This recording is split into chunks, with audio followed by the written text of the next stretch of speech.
Welcome back to some kids health coverage this morning. We have Mercy Pediatrician, Dr. Laura Waters with us. Thanks for being here. Good morning. We are talking about something that is very timely. There have been lots of food recalls lately. Romaine, I think the latest one is cauliflower, and so you're here to kind of break those down and tell us what to look out for, right? Yep. Okay, so I don't know what you want to start with, but I know the romaine outbreak was kind of linked to E. coli, and then the cauliflower more recently is linked to botulism. So what does that mean? So there are a lot of different bacteria and viruses that will cause different foodborne illnesses.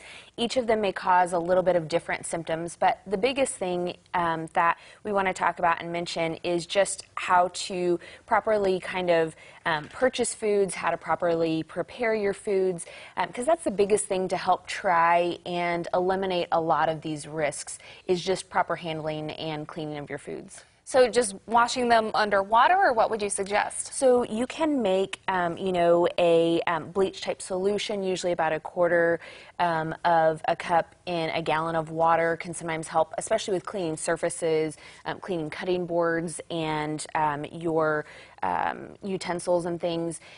Using soap and water to wash your hands really well between preparing foods, and also washing your vegetables in soap and water. You can do that as well. Okay, and so we have a couple different graphs here this morning. This one that we have now is the most common organisms linked to outbreaks. So maybe break this down for us. What does this say in here? Yeah, so norovirus is a common virus that causes kind of a gastroenteritis illness with vomiting and diarrhea. It's common outside of foodborne illnesses as well, but it is the most common cause for outbreaks in general.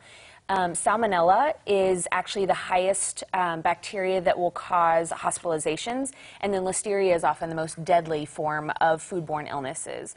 And that's the one that we really get concerned about, Salmonella and Listeria. E. coli also, some of the bacteria tend to be a little bit more concerning because they can cause more serious symptoms. And what would you suggest if a parent is at home and thinks maybe their child has been infected with some sort of foodborne illness? So general symptoms related to foodborne type illness are going to be things like nausea, potentially vomiting. They don't always have to vomit. Sometimes diarrhea, abdominal cramps, occasionally fever.